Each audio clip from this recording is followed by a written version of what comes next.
Hi friends, स्वप्न कुरबू चॅनलमध्ये तुम्हा सर्वांचं स्वागत आहे. फ्रेंड्स, आजच्या व्हिडिओमध्ये आज आपण स्त्रीविषयी संपूर्ण माहिती जाणून घेणार आहोत.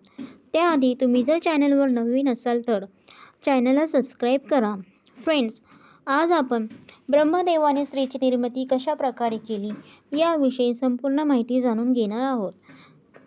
तुम्ही सर्वजण जाणता की जगात जर अवघड कोणतं असेल तर ते म्हणजे स्त्री. पुरुषच काय, साक्षात देवही याला अपवाद ठरू शकत नाही. स्त्री जर आपल्या निर्णयावर ठाम राहिली तर पूर्ण जग एका बाजूला आणि स्त्री एका बाजूला.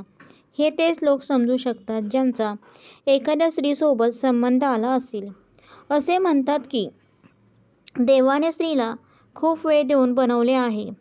हिंदू पौराणिक ग्रंथांमध्ये असे लिहिले आहे की ब्रह्मदेवाने संपूर्ण सृष्टीला एकाच दिवसात बनवले होते, पण ते जेव्हा स्त्रीला बनवत होते तेव्हा त्यांना 7 दिवसांपेक्षा जास्त वेळ लागला होता.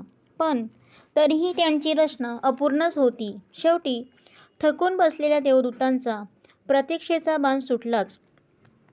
त्यांनी विचारले की देवा, आपल्याला या सृष्टीची उत्पत्ती करायला खूप कमी वेळ लागला होता आणि या ब्रह्मांडाची रचना तर तुम्ही डोळ्याची पापणी उघडायच्या आधी केली होती, तर ही स्त्री रचना करायला तुम्हाला इतका वेळ का लागत आहे?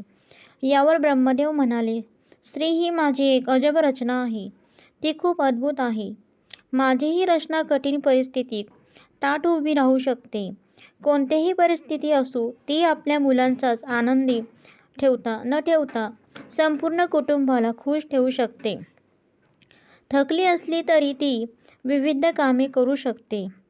ती आजारी असली तरी आपली काळजी घेऊ शकते. यावर देवदूत आश्चर्यचकित झाले आणि विचारू लागले की हे ब्रह्मदेवा, ती स्त्री 2च हाताने हे सर्व करू शकते का? यावर ब्रह्मदेव म्हणाले, विसरू नको की ही माझी सर्वात वेगळी आणि अनोखी रचना आहे. यावर देवदूत जवळ जाऊन बघू लागले. त्यांनी त्या रचनेस हात लावला.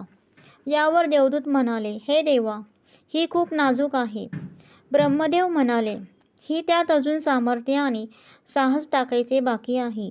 त्या स्त्रीचं हे मनमोहक दृश्य पाहून देवदूत त्या स्त्रीच्या सौंदर्यात रमून गेले. त्यांनी तिच्या गालावर हात फिरवला. त्यांना तो हात ओला भासला. यावर त्यांनी विचारले, हिच्या डोळ्यातून काय येत आहे? यावर ब्रह्मदेव म्हणाले, ते अश्रू आहेत. हे अश्रूच तिची ताकद आहे. ते भल्यांना पाघळू शकतात, पण तेच अश्रू कधी आनंदाचे असू शकतात. यावर देवदूत म्हणाला, देवा, आपण परिपूर्ण रचना बनवली आहे. ब्रह्मदेव नाही भक्ता, यात एक त्रुटी आहे, कारण की ही स्त्री बलवान आहे. ती आपल्या जिद्दीच्या जोरावर मोठमोठ्या संकटाचा नाश करू शकते, पण ती स्वतःच तिच्या या अंगभूत गुणांपासून अभिन्न आहे. तिला या गोष्टींची जाणीवच नाहीये. खरंच आज पुरुष स्त्रीवरच अवलंबून आहे, मग ती आई असो, बहीण असो किंवा मुलगी आणि मैत्रीण. स्त्री शक्तीचे दाखले पुराणातही आढळतात.